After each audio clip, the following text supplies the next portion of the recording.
Good morning. Another beautiful winter day here in Cleveland, Ohio. It's a pleasure to have you back for our next day of the Gita Sadhana.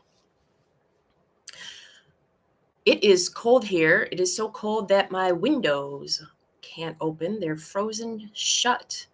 And so I'm dedicating today's practice to all those who are being negatively impacted by the cold, those especially whose heaters have broken and whose pipes have burst, such as the Moors and Max. May you recover quickly and stay warm and comfortable. The cold snap is about to snap. We will have a different topic tomorrow. Someone posted in the comments they did want to learn some more of the techniques I was using to stay warm outside in the bitter cold. So I'll share that tomorrow. But today, we're going to continue with this idea of war or peace. And the Bhagavad Gita and its source text, the Mahabharata, give us so many guidelines, but not often explicitly, because we as humans don't often react well to explicit direction, do we?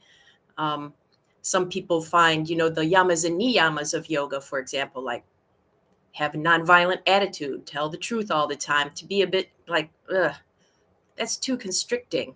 That's not me. And it sounds like you're preaching. So the Gita and the Mahabharata tell these principles in stories that allow you to see how the results of a character's action plays out. So today I'm asking you to consider this question. Are you making yourself the star of your own movie?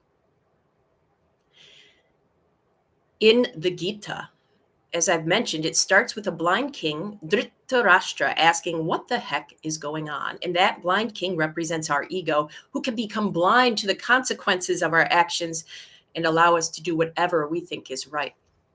This king was installed as ruler so that he could kind of be a regent, a stand-in until the rightful ruler, Crown Prince Yudhishthira, got old enough to take over the throne. So he was supposed to be kind of a supporting character in this whole royal dynasty. However, when Crown Prince Yudhishthira approached the age of ascension, the blind king Dhritarashtra said, "Now, wait a minute. I've been doing a good job. Why should I go back to a supporting role?" And his sons were the same thing. They're like, "No, we want to be the stars. We want to be the rulers of the kingdom. Let's kick our cousins out. Yudhishthira doesn't have to be king. We can be the stars. And the world can revolve around us and our wishes." So when the ego takes center stage like this and refuses to let go, for example, King Yudhishthira, he represents truth. So when our ego takes control and does not let us see the truth anymore of our situation, then there's problems. And what happened in this story is there was a huge civil war. All started because of this ego's desire to be the center of attention.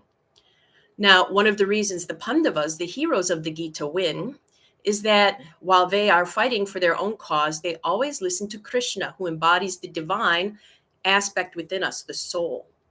So they're listening to the soul, and they're willing to put aside their pettiness and their fears and their doubts to listen to the soul. The soul is the center of their story, not their individual egos. I encourage you to think of this today. How are you making yourself the star of a show that you might just be a supporting character in? And is that so bad? Because the ego of King Dhritarashtra now, instead of being a loved supporting character, is now not thought of very well because he had to be in the spotlight. War or peace, you can consider that today. All right. So I'm going to go out and get to the practice. Hopefully the door will open. You'll have a hard time seeing me again. I'll knock in between each round of the balance pose, and then when the meditation starts, I'll open up and get my tech and take it out to the freeze.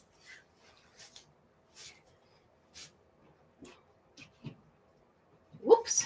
Let's see. All right. See you soon. refresh.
Great. And for today's meditation, I invite you to think of what you want to do today and to notice if that comes from the ego, trying to make itself the star, or if it comes from your soul.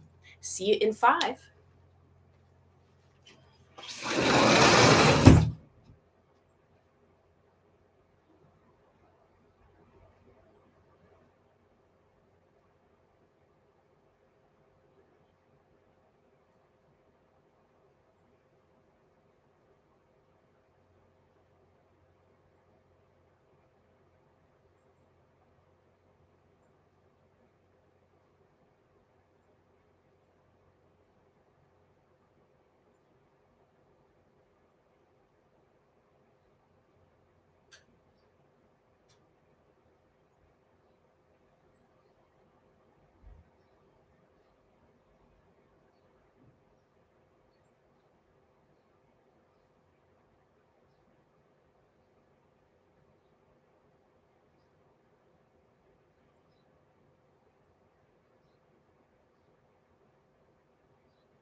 coming back.